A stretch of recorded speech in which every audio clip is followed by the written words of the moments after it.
Vamos abrir na carta de Tiago, capítulo 5, versículo 17. O Tiago era meio-irmão de Jesus Cristo. Ele não acreditava em Jesus. Ele infernizava Jesus, inclusive. E depois que Jesus ressuscitou, a ele creu. Aí ele viu que Jesus era muito mais do que um membro da família. Muito mais do que o primogênito da Maria. Aí ele viu que Jesus realmente é Deus. E ele viu Jesus subir ao céu. E no princípio, o Tiago foi o chefe da igreja em Jerusalém. Ele era uma grande liderança. E ele escreveu essa carta. E ele comenta aqui alguns trechos da palavra de Deus. E no capítulo 5, versículo 17, ele escreveu assim: Elias era um homem sujeito às mesmas paixões que nós. E, orando, pediu que não chovesse. E por 3 anos e 6 meses não choveu sobre a terra. E orou outra vez, e o céu deu chuva, e a terra produziu o seu fruto. Amém? Vou ler de novo, preste atenção. Tiago está falando de Elias, que viveu muitos séculos antes dele. Elias era um homem sujeito às mesmas paixões que nós. E orando, pediu que não chovesse. E por 3 anos e 6 meses não choveu sobre a terra. E orou outra vez, e o céu deu chuva, e a terra produziu o seu fruto. Agora eu leio mais uma vez e você repete em seguida. Vamos lá. Elias era um homem sujeito às mesmas paixões que nós. E orando, pediu que não chovesse. E por 3 anos e 6 meses não choveu sobre a terra. E orou outra vez, e o céu deu chuva, e a terra produziu o seu fruto. Você vê? Elias é um personagem histórico, e Tiago também, hoje faz parte da história cristã. E Tiago está falando que Elias não era um Superman. Elias não era um extraterrestre, como muita gente já falou essa bobagem. Elias era um homem como nós, sujeito às mesmas paixões que nós, ou seja, às mesmas fraquezas. Uma pessoa que, inclusive, chegou a sentir uma profunda depressão numa certa ocasião, a ponto de se enfiar numa caverna. E ele alternava entre extrema coragem e às vezes medo. Ele era um homem assim, como nós. Nós não somos assim? Tem dia que nós matamos um leão e deixamos mais um amarrado para o dia seguinte, né? E tem dia que a gente só escuta o miado de um gato e fica se escondendo. Tem dia que nós estamos assim, com sangue nos olhos, queremos pegar o diabo. E tem dia que a gente escuta um barulhinho estranho e fica com medo. Nós somos assim, nós somos instáveis. E Elias era um homem como eu, como você, um ser humano, vamos traduzir assim. Um ser humano como nós, tá certo? Sujeito às mesmas paixões. Todo tipo de paixão, boa e má. Só que ele orou, e Jesus também confirmou isso. Jesus falou de Elias. E houve uma seca de 3 anos e 6 meses. Reparou que 3 anos e meio é a metade de 7 anos? E Elias orou outra vez, e choveu e a terra produziu fruto. Então é isso que a palavra está dizendo, e eu quero saber se você acredita nesta palavra. Então desocupe as mãos e vamos dar para esta palavra a melhor salva de palmas que já demos em toda a nossa vida. E enquanto você aplaude, abra a tua boca e diga: glória ao teu nome, Senhor. Isso, diga: glória, glória, glória ao teu nome, Senhor. Pai, eu não sou diferente de Elias, diga isso para Deus. Mas eu quero fazer as coisas que Elias fazia. Diga isso para Deus. O Senhor usou Elias, me usa também. Vai falando isso para Deus e vai aplaudindo. Pai, ouve, ouve. Esse povo te ama. E não é só o povo daqui não, em toda parte tem alguém te aplaudindo e te glorificando. Então abre o céu para receber este louvor. E sobre cada uma destas vidas, derrama a tua bênção, a tua virtude, o teu poder. Pai querido, a tua palavra vai ser pregada. Ninguém quer ouvir um homem falar, fazer discurso, nada disso. Esse povo quer ouvir a tua voz. Esse povo quer ouvir a tua palavra. Então vem com teu espírito, tome o lugar do pregador, tome a boca do mensageiro, envia a tua palavra com poder e autoridade, e que a tua palavra vá, percorra toda a terra e prospere naquilo para o qual está sendo enviada, em nome do Senhor Jesus. Diga amém, Jesus. Poder se assentar, por favor.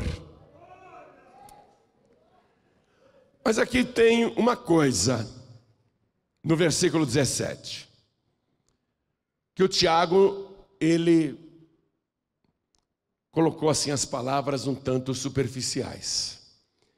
Era um homem sujeito às mesmas paixões que nós, ok? E orando, pediu que não chovesse. Ele não orou. Ele simplesmente mandou. É isso que eu quero te mostrar agora. Vai comigo no primeiro livro de Reis, no capítulo 17. Primeiro livro de Reis, capítulo 17. Nós voltamos no tempo, voltamos muito tempo, e estamos na época de Elias. E diz assim o versículo 1. Então Elias, o tisbita, era de uma região lá, dos moradores de Gileade, disse a Acabe, que era o rei de Israel: vive o Senhor Deus de Israel, perante cuja face estou, que nestes anos nem orvalho, nem chuva haverá, senão segundo a minha palavra. Ele não orou para parar de chover. Ele só disse para o rei Acabe, que era um ímpio, que ouvia feiticeiros, que era um idólatra, que adorava falsos deuses. Ele desviou a nação do caminho de Deus. Ele era casado com a Jezabel, que era uma feiticeira, que era uma mulher idólatra, que acreditava em falsos deuses, e implantou a sua religião em Israel, e fez o povo de Deus se desviar para Baal. Então Elias, cujo nome significa Deus é a salvação, o Elias chegou lá para o rei Acabe e falou: você é culpado, você é o líder desse país, e eu vou te falar uma coisa, rei, não vai chover mais, acabou, não vai chover mais. E digo, não é só chuva não, nem orvalho durante a madrugada, porque lá naquela parte do mundo esfria muito à noite, e geralmente desce um orvalho, é o que mantém as plantações ainda vivas, apesar de pouca água. E o Elias simplesmente deu ordem: nem orvalho vai ter mais. Então ele não orou para que não chovesse. Ele chegou para Acabe e deu a sentença: ó, eu sou de Deus, viu? Eu estou na presença de Deus, Acabe. Não vai chover mais, nem orvalho sobre a terra, senão segundo a minha palavra. Enquanto eu não mandar chover, não vai chover.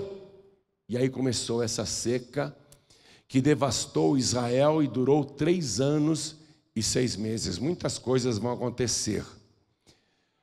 No final desse período de 3 anos e 6 meses, durante todo esse mal que veio sobre a terra, o Elias, ele vai fazer uma oração, sim, para que chova, mas não água.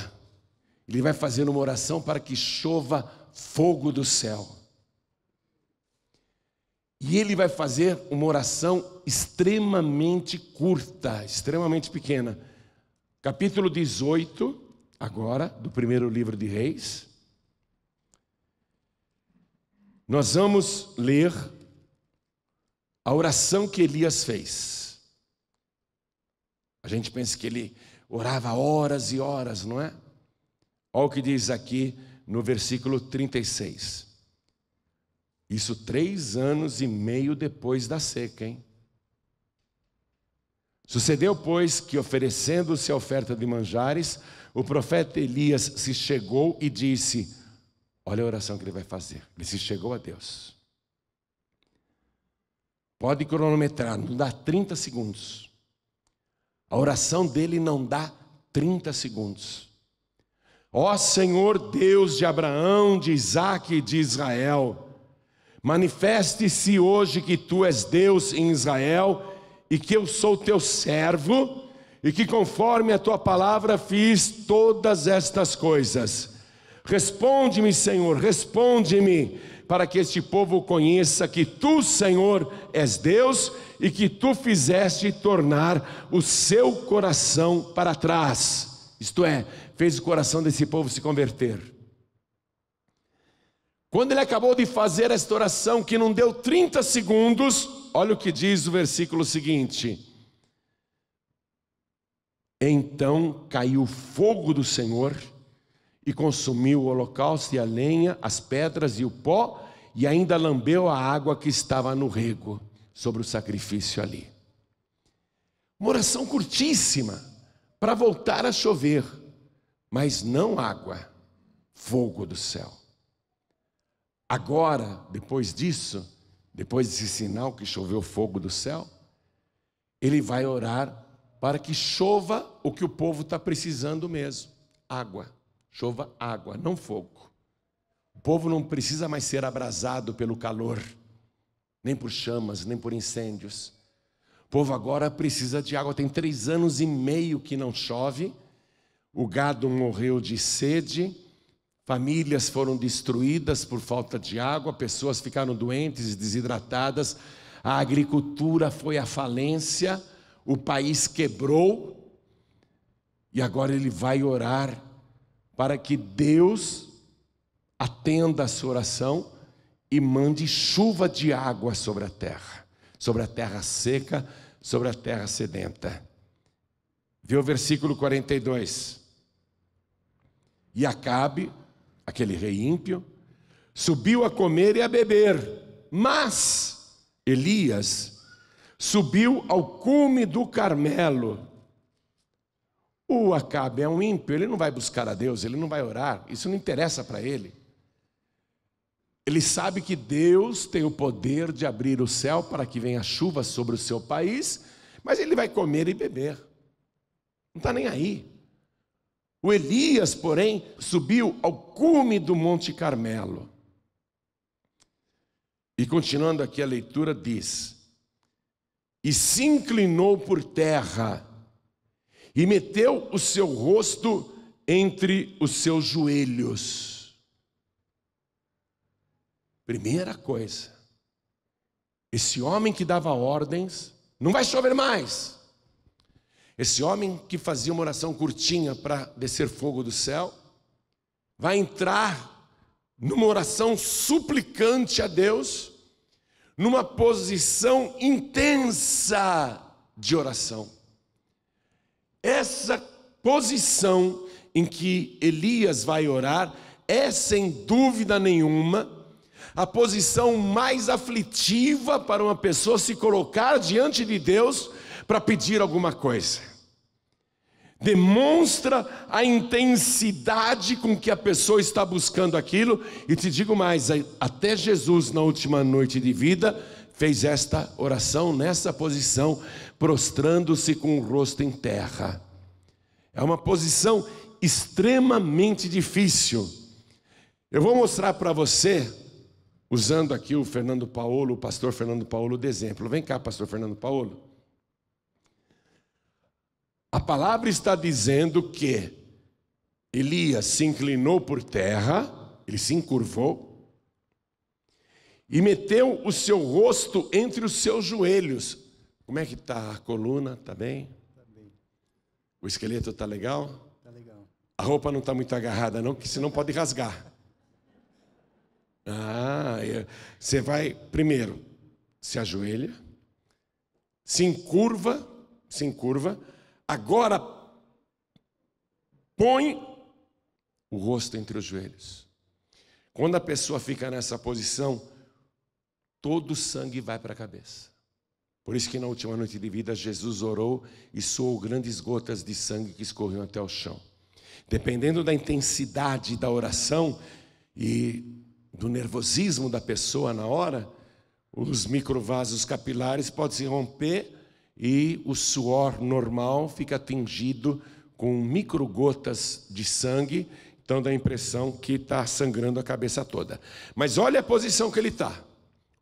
O homem que não precisava fazer isso, que tinha autoridade espiritual, que bastava orar menos do que 30 segundos para o milagre acontecer. E muitas vezes não precisava nem orar, era só mandar. Agora ele quer aquilo que todo mundo está precisando e ele assume uma posição de muita súplica diante de Deus. E eu vou torturar o Fernando Paulo até terminar a pregação e o milagre acontecer, Fernando. Ele ficou nessa posição e ele tinha um ajudante. Eu vou ficar de teu ajudante aqui.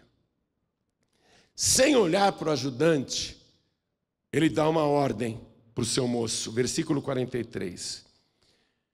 Não olha para mim não, fica aí. E disse ao seu moço: sobe agora e olha para a banda do mar. Fala, sobe agora. Sobe agora E olha para a banda do mar. e olha para a banda do mar. Daquele lado, né? Sim, senhor. Não era um lugar próximo de Elias. Elias não queria olhar, mesmo porque não dava visada. Não tinha vista ali para o mar Mediterrâneo. Aí o moço subiu, chegou até aquele barranco que dava para avistar o mar Mediterrâneo lá embaixo. O céu azulzinho. Não tinha nuvens, nenhuma nuvem. O céu parecia muito bonito, totalmente azul. Não tinha uma nuvem no céu. Ele olhou por todas as bandas, olhou por todos os lados, falou: deixa eu avisar o profeta que está lá embaixo, falar com ele. E ele foi descendo. Foi descendo. O profeta estava na mesma posição de súplica intensa, orando. Profeta, eu fui lá e não tem nada lá.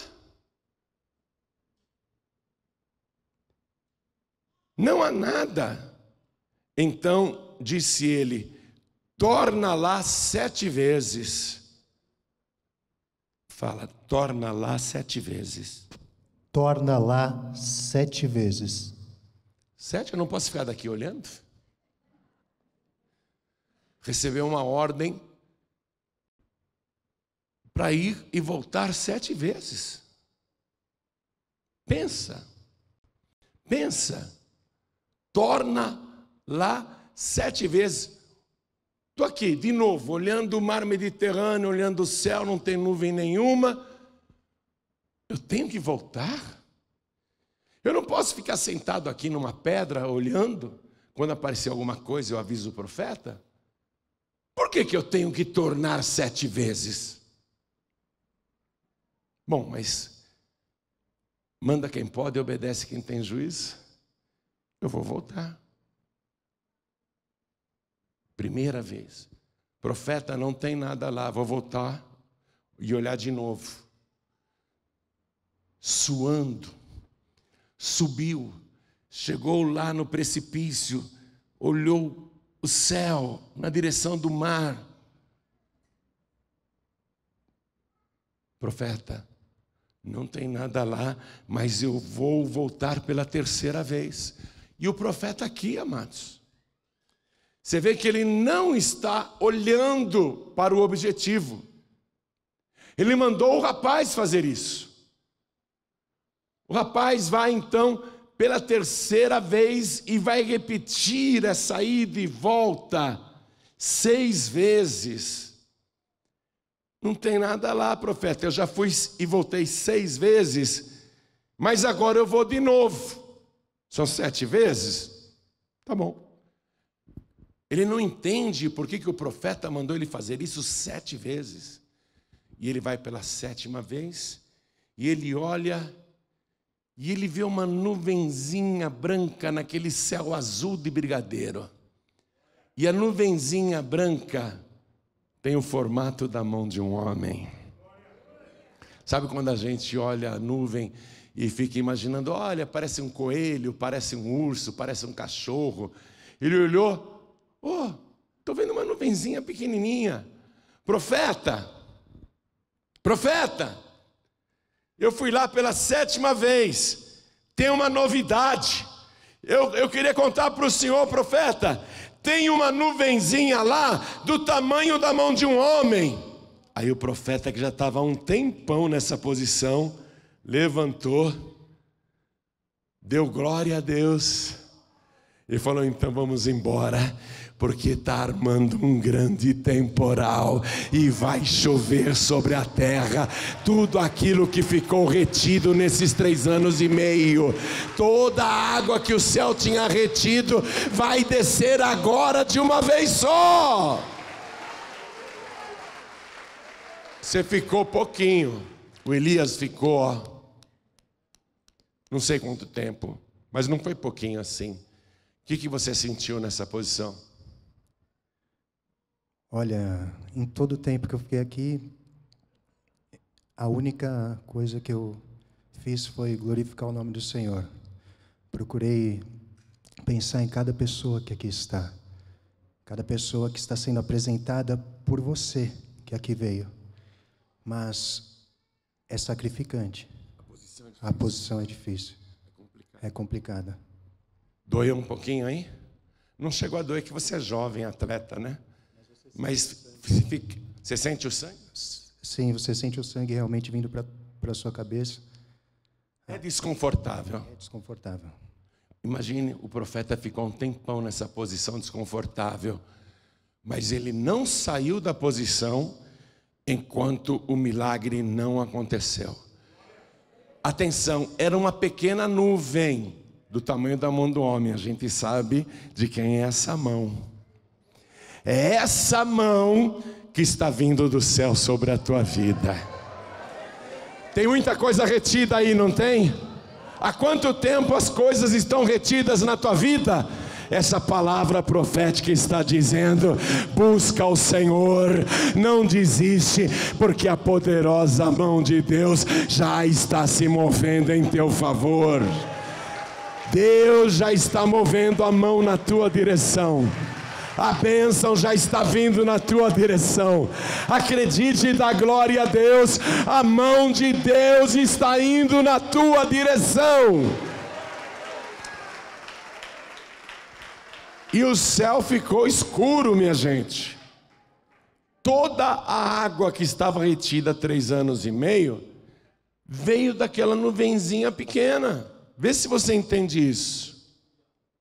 Aquela nuvenzinha pequena que parecia a mão de um homem se transformou em nuvens espessas, daquelas que escurecem mesmo o céu, que até esconde a luz do sol. O céu que antes estava azulzinho agora ficou preto, preto de temporal. Foi enxurrada mesmo, tudo que estava retido desceu de uma vez, mas começou com uma pequena nuvenzinha. Eu quero que você vá comigo no livro do profeta Zacarias, capítulo 4, versículo 10. Vamos dar um pulinho lá rapidinho, vai? Profeta Zacarias, capítulo 4, versículo 10. Atenção. Porque quem despreza o dia das coisas pequenas, a gente costuma dar valor só para as coisas grandes. Mas a palavra de Deus não é assim que funciona. Geralmente as coisas na palavra de Deus têm um princípio pequeno. Deus gosta muito de começar com coisas pequenas. Por isso que você não pode desprezar as pequenas bênçãos. Eu estava aqui com uma dorzinha de cabeça, fiz a campanha, sumiu. É uma coisinha pequena, mas essa coisinha pequena vai se transformar numa grande bênção. A bênção parece pequenininha, mas é a partir daí que Deus começa a agigantar as coisas. Veja, Abraão, você não tem filhos? Eu vou te dar um filho, e esse filho vai te dar uma descendência inumerável, como as estrelas que estão no céu e como os grãos de areia que estão na praia do mar. Um começo pequeno, vai se transformar nisso tudo? A cidade que Jesus nasceu, a menor de Judá, Deus poderia falar, não, eu vou escolher Jerusalém para nascer, a capital, mas ele vai e nasce na menor cidade. Deus começa um trabalho aqui na terra com 12 pessoas, um trabalho pequeno, que depois vai tomar conta de toda a terra. Deus, ele trabalha com as coisas pequenas, e nós não podemos desprezar o dia das coisas pequenas. Estão acontecendo coisinhas pequenas, poxa, eu queria bênçãos maiores, aquelas estrondosas. Essas pequenas bênçãos vão se transformar em grandes bênçãos. Jesus olhou para os seus seguidores um dia, está no Evangelho de Lucas, capítulo 12, versículo 32. Ele falou assim: não temas, ó pequeno rebanho, ao vosso Pai agradou dar-vos o reino. Quer dizer, começa um pequeno rebanho e se transforma no maior rebanho na face da terra. Uma outra coisa, no livro de Jó, capítulo 8, versículo 7. O teu princípio, na verdade, terá sido pequeno. Coisas pequenas. Mas o último estado crescerá em extremo. Está tomando posse da palavra? As coisinhas pequenas vão se tornando coisas grandes. Tem uma palavra também em Isaías, capítulo 60, versículo 22, que diz assim: o menor virá a ser 1000, e o mínimo um povo grandíssimo. Eu, o Senhor, olha Deus falando, eu, o Senhor, a seu tempo o farei prontamente. Começa, a caminhada começa com um pequeno passo. Assim como Elias disse para o moço: vai lá 7 vezes, torna lá 7 vezes. Uma coisinha boba, pequena, mas aquela obediência desencadeou o início do milagre. Parecia insignificante, uma nuvenzinha pequena, mas foi aquela nuvenzinha pequena que encheu o céu repentinamente. Deus, ele faz as coisas pequenas se tornarem grandes. E Deus ama as coisas pequenas. A pessoa pequena para Deus tem muito valor. Eu sei que muitas vezes você se sente pequenininho, não é? Pequenininha, não sou nada nem ninguém. Sozinho, sozinha, eu concordo com você. Você não é nada nem ninguém, mas com Deus você é maioria. Davi era pequenininho e derrubou o gigante. Por que o pequeno derrubou o grandão? Porque ele estava com Deus. Se apega com Deus, por mais pequeno que você seja, que você se sinta, Deus, ele vai te exaltar. Deus tem prazer de fazer isso. Agora, voltando para Zacarias capítulo 4, versículo 10, porque eu só li o comecinho para você. Eu vou ler o versículo inteiro agora, preste atenção. Vou ler o versículo 10 inteiro. Porque quem despreza o dia das coisas pequenas? Aliás, diga, nunca mais eu vou desprezar o dia das coisas pequenas. Agora eu não vou mais desprezar. Não vão mais desprezar. O movimento hoje no meu negócio, no meu comércio foi pequenininho. Não despreza. Não despreza. Vocês estão abrindo um negócio próprio. O começo pode ser pequenininho. Não despreza. Nem desanima. O teu Deus é muito grande. O teu Deus é poderoso, confia, vai dar tudo certo. O menor virá a ser 1000, e o mínimo um povo grandíssimo. Eu, o Senhor, a seu tempo farei prontamente. Espera em Deus. Falou aí? Falou?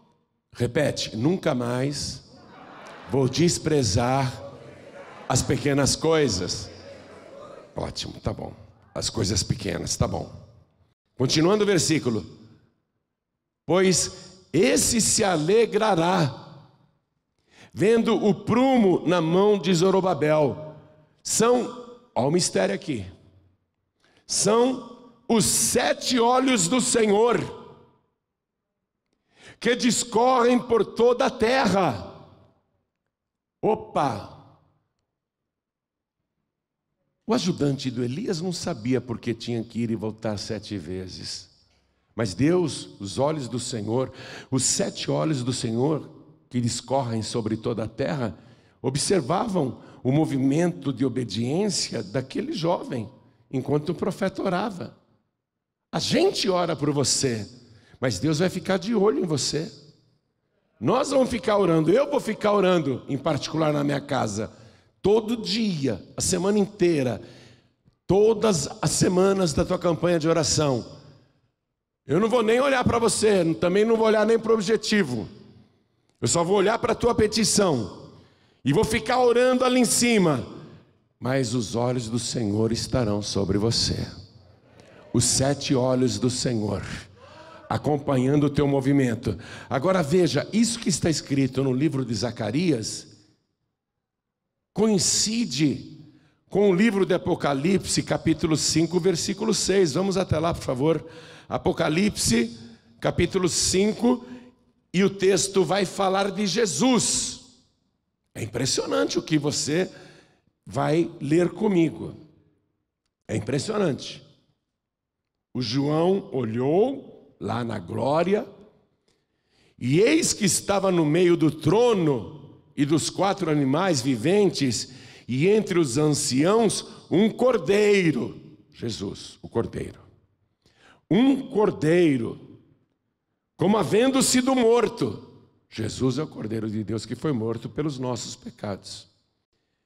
E tinha 7 pontas e 7 olhos, que são os 7 Espíritos de Deus enviados a toda a terra.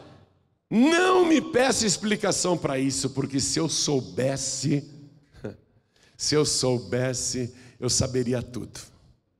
Eu não sei tudo. Eu só sei que está escrito, e é esse mistério. Por que Deus age desta maneira e trabalha desta maneira? E desde o princípio, desde Gênesis até aqui em Apocalipse, 7, 7, 7, 7, 7, 7, e o cordeiro tem 7 pontas e 7 olhos, que são os 7 Espíritos de Deus enviados a toda a terra. Não me peça explicação, porque eu não sei, e eu tenho certeza que nenhum teólogo no mundo sabe. Não há ninguém que possa explicar esse mistério, e se surgirem com alguma explicação, é imaginação da pessoa, é especulação da pessoa. Porque não há nenhum tipo de explicação teológica para esse mistério que nós um dia iremos contemplar e entender perfeitamente. Hoje, a maior parte do nosso entendimento está selada. A nossa mente humana não é preparada para alcançar essas coisas.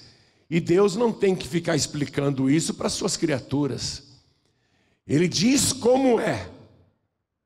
O cordeiro tem 7 pontas e 7 olhos, que são os 7 Espíritos de Deus enviados a toda a terra. Por isso que até Satanás tenta se apropriar desse segredo, desse mistério dos 7. O diabo tenta copiar 7 encruzilhadas, né? 7 linhas. O diabo fica inventando várias coisas. Aí ele tenta se aproximar desse segredo, usar para o mal um segredo que é do bem, que é do Cordeiro, que é de Deus.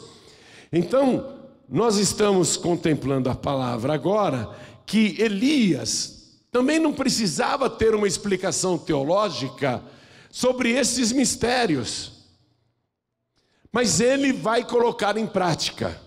Atenção, não há explicação teológica ou científica para te convencer, e mesmo se houvesse, não te convenceria, porque a pessoa que quer uma explicação, ela está querendo viver pela razão. E a pessoa que acredita neste livro não vive pela razão, vive pela fé no Cordeiro de Deus, vive pela fé no Todo-Poderoso. Nós não sabemos como é, mas cremos que assim é, e assim tem que ser. Nós vivemos pela fé, isso é viver pela fé. Um dia saberemos tudo, um dia vai chegar a revelação completa. Por enquanto o nosso entendimento está fechado para muitas coisas. Quero que toda a igreja se coloque de pé. Você sabia que o Senhor Jesus, que é o próprio Deus, não obstante ele ser chamado de Filho de Deus, ele é o próprio Deus, porque toda pessoa que nasce nesse mundo tem que ser filho de alguém. Ele é filho do José carpinteiro? Não. Ele é filho de quem então? De Deus. Mas ele não é criatura, ele é criador. Ele veio a este mundo para acabar com o sofrimento humano e trazer para cada um de nós os rios da água da vida. Acabar com essa sequidão da nossa alma. Para muitas pessoas há muito tempo não chove bênçãos, não chove graça. Para muitas pessoas há uma sequidão total, a alma está sedenta. A pessoa se sente num deserto, a alma enfastiada. Jesus disse: quem tem sede, que venha a mim e beba. Quem quiser, tome de graça da água da vida. Ele veio com esse propósito. Então ele mesmo se gerou no ventre imaculado da Virgem Maria. E viveu como se fosse igual a mim e a você, e no corpo ele era. Jesus não tinha um corpo à prova de lança, à prova de punhal, à prova de açoites. Não tinha um corpo à prova de dores, ele não era um Superman.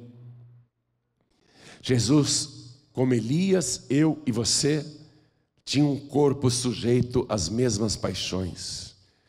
Por isso que Jesus, como qualquer ser humano, na cruz, por exemplo, ele disse: tenho sede. Ele que é a fonte da água viva, disse: tenho sede. Por isso que Jesus, antes da cruz, foi procurar figos para comer, porque ele estava com fome naquela manhã, e ele não achou nada para comer, porque ele tinha fome. Jesus era assim no corpo, como eu e você, sujeito às mesmas paixões, mas ele não cedeu a nenhuma delas. Jesus nunca pecou e nunca se achou engano na sua boca, porque ele tinha um foco fixo. Eu vim a este mundo para buscar e salvar o que se havia perdido. E eu não vim chamar os justos, mas os pecadores ao arrependimento. Eu vim para que todos tenham vida e a tenham com abundância. O Filho do Homem veio dar a sua vida em resgate de muitos. Na última noite de vida, este cálice é o Novo Testamento no meu sangue, que é derramado por muitos para a remissão, para perdão gratuito dos pecados. Ele veio com essa missão e se guardou para esta missão. Mas era uma pessoa assim, no corpo igual a nós. Mas como ele se manteve imaculado, puro e santo, como ele não tinha pecados próprios, Jesus foi para o inferno não porque pecou, mas porque ele recebeu os nossos pecados. Era o João Ribe que tinha que ir para o inferno, era você que tinha que ir para o inferno, mas ele foi para o inferno no nosso lugar, morreu no nosso lugar. Mas era impossível que o inferno o retivesse, porque ele não tinha pecado próprio, e por isso nem a morte pôde retê-lo. No terceiro dia ressuscitou e está vivo pelos séculos dos séculos. Jesus tem nas mãos as chaves da morte e do inferno. Ele é aquele que pode dar para você o que você procura. A tua vida está em sequidão, ele vai fazer chover bênçãos na tua vida. Ele já abriu o céu para isso, e as bênçãos já estão sendo derramadas sobre a tua vida. Ele quer te trazer tudo isso agora. Só o Senhor é Deus. Quando Elias fez aquela prova com o povo, fazendo descer fogo do céu, o povo começou a dizer: só o Senhor é Deus. Na última noite de vida eu já te falei isso. Jesus orou ao Pai: Pai, eu consumei a obra que me deste a fazer, e a tua obra é esta, que te conheçam a ti só, como único Deus verdadeiro, e a Jesus Cristo a quem tu enviaste. O Elias não era diferente de você ou de mim, mas ele tinha um propósito: convencer a nação que só o Senhor é Deus. Qual o propósito do Senhor Jesus ao nos enviar para pregar?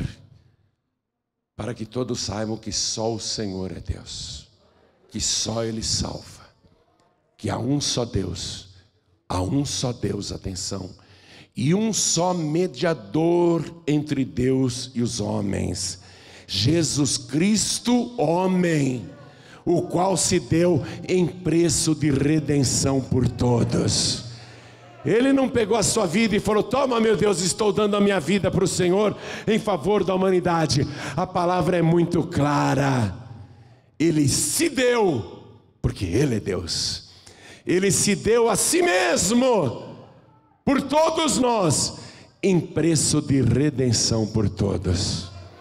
Qual é o meu trabalho aqui? O mesmo de Elias: convencer você que só Jesus Cristo salva, que só Jesus é o caminho, a verdade e a vida, e fazer você cumprir essa oração de Jesus.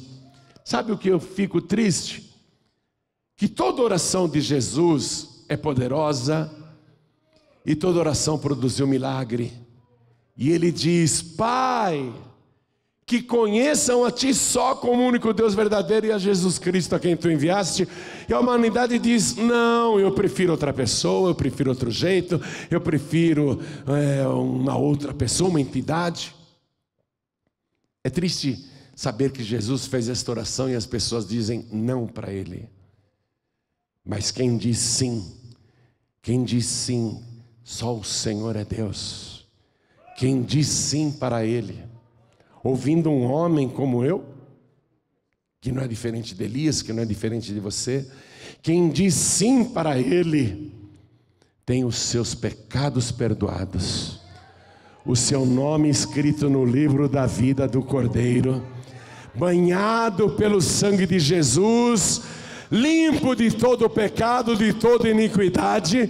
E se você se mantiver com a cobertura do sangue de Jesus, um dia, você vai entrar na cidade santa pelas portas. O sangue de Jesus é o passaporte para a cidade santa. Esse é o propósito de Elias, do Senhor Jesus, e deveria ser o propósito de todo pregador. Não há sentido algum em eu orar para Deus fazer chover na sua vida, seja fogo ou água. Não haverá sentido algum se você não disser: só o Senhor é o meu Deus. E é isso que o Senhor quer fazer agora. Ele quer escrever o teu nome no livro da vida. Ele quer perdoar todos os teus pecados e apagar o teu passado. Ele quer te dar uma nova vida. Ele quer que você nasça de novo. Nascer de novo, com esse mesmo corpo que você está aí. Hoje de manhã um homem falou, eu assisti a sua pregação com a cabeça cheia de drogas. Eu cheguei meia-noite e comecei a assistir a pregação, eu estava drogado. Eu falei, quantos anos o senhor usou drogas? E ele disse, 60 anos. Quantos anos o senhor tem? 74. O senhor durante 60 anos usou drogas e bebia também. Eu tenho filhas, eu tenho netos. E suas filhas te viam drogado? Viam. Meus netos também. Ele era um morto-vivo. 60 anos morto, andava na rua, dormia na rua, comia lixo, andava descalço, mas uma palavra apresentou este Jesus que é Deus, e através da exposição do Evangelho, ele foi totalmente liberto. Ele disse, eu tenho 2 filhas que moram em São Paulo, eu me mudei de Vila Velha para cá, a minha família está maravilhada, e já tem 1 ano que eu não bebo, não fumo e não me drogo. Sabe por quê? Nasceu de novo. O passado dele foi apagado, a velha criatura foi sepultada. É isso que Jesus veio fazer. Só o Senhor é Deus. Deus conhece as tuas fraquezas e os teus pecados. Não precisa chegar aqui na frente e contar para Ele nada, porque todas as tuas obras estão escritas nos livros lá em cima. Tem um livro das obras com teu nome, tudo escrito lá. E pelo livro das obras você não tem escapatória. Mas a palavra declara que tem um outro livro lá, o livro da vida do Cordeiro. E todo nome que for achado, escrito no livro da vida do Cordeiro, passou da morte para a vida. Como é que você tem seu nome escrito lá? Levantando a mão e recebendo Jesus como único, suficiente, exclusivo e eterno Salvador. Mas tem que ser de coração. Você tem que cumprir esta oração de Jesus. Pai, que conheçam a Ti só como único Deus verdadeiro e a Jesus Cristo a quem Tu enviaste. Quem aqui quer receber Jesus como único, suficiente, exclusivo e eterno Salvador? Ergue a mão assim bem alto. Ergue bem alto a sua mão. Ergue com alegria. Fala, eu quero, eu quero. Vem aqui para frente em nome de Jesus. E vamos aplaudir ao Senhor Jesus por cada vida que está chegando. Todos que ergueram as mãos, saiam dos seus lugares e venham para cá. Pode vir do jeito que você está. Pastor, eu estou doidão, eu estou com um crack na cabeça. Vem para cá que Jesus vai te libertar. Jesus vai te salvar, Ele vai te transformar, Ele vai limpar o teu corpo, a tua alma, a tua mente, o teu espírito. Vamos aplaudir mais ao nome de Jesus. Estamos vivendo um momento, gente. Vocês não acham estranho que a humanidade ainda continue usando máscara por causa dessa pandemia mundial que não acabou, e no meio da pandemia acontece uma guerra que afeta o mundo inteiro, inclusive o Brasil? Nós estamos sendo afetados. O pãozinho que você come vai custar mais caro por causa dessa guerra. A gasolina vai custar mais cara por causa dessa guerra. E isso é só o princípio das dores, Jesus disse. E ouvireis falar de guerras e rumores de guerras. E haverá pestes, fomes, terremotos. Teve um terremoto aí, ninguém deu bola, 6,3 na escala Richter. Nem é notícia mais, de tanto terremoto que tem no mundo. Maremotos, enchentes, inundações, a natureza gemendo.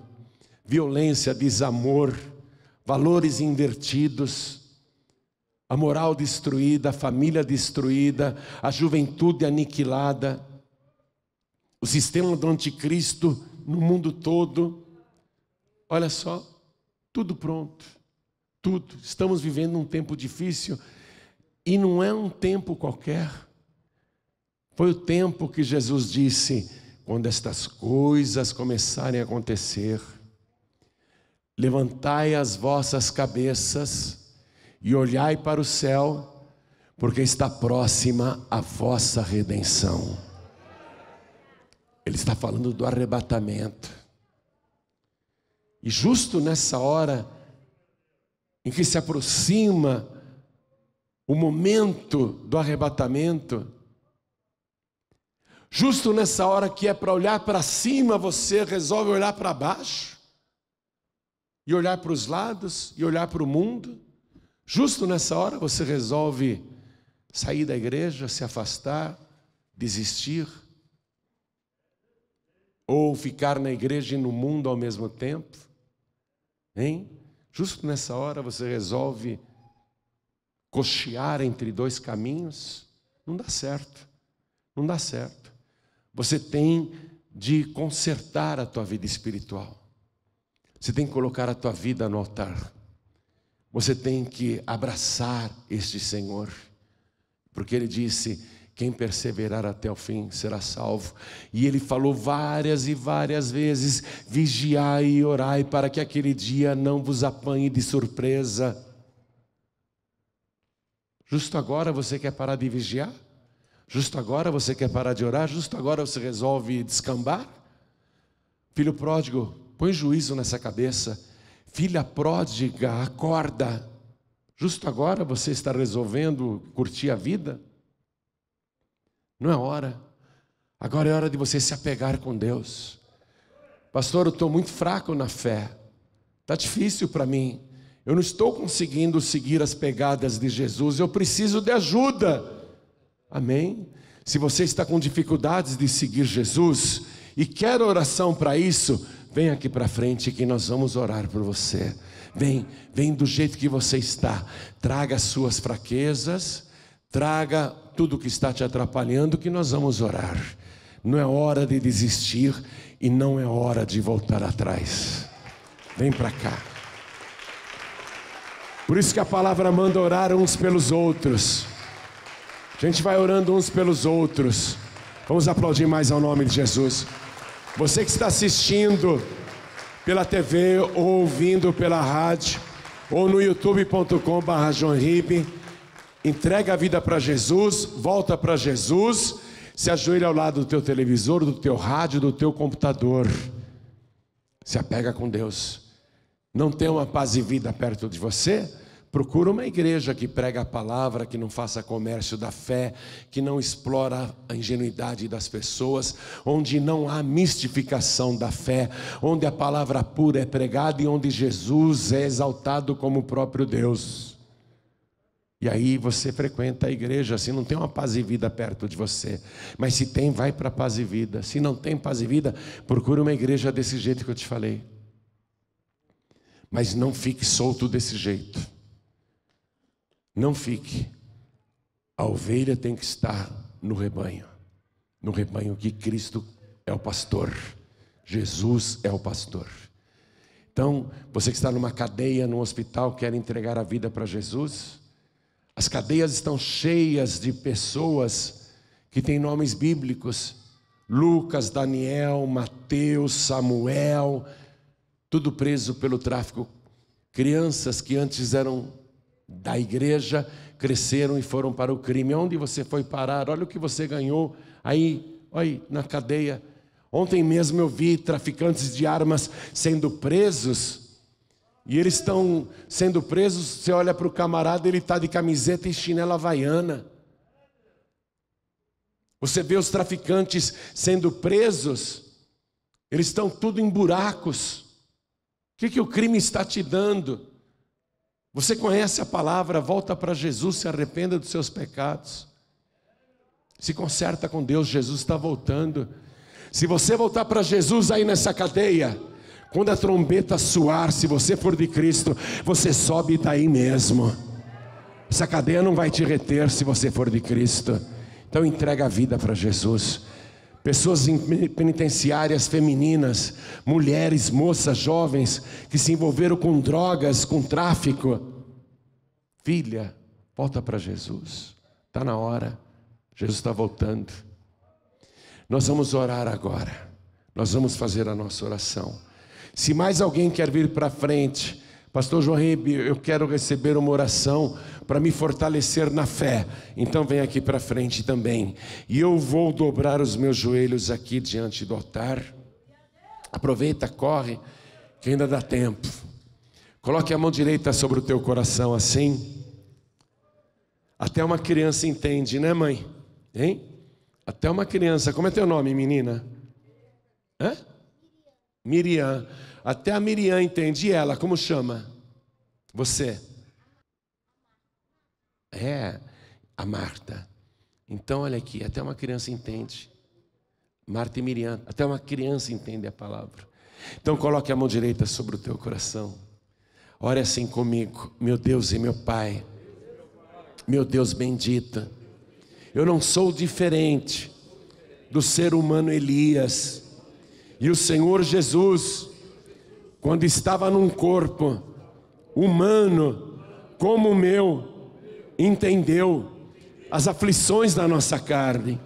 E é por isso que o Senhor é capaz de me entender e de me perdoar e ver o meu sincero arrependimento. Por isso, Senhor, eu te suplico agora, mesmo eu sendo pó e cinza, faz de mim uma vida eterna. Me dá agora a alegria e a certeza da eternidade, da minha salvação. E eu tenho direito a isso, porque eu declaro que o Senhor Jesus é o meu único, suficiente, exclusivo e eterno Salvador para todos sempre.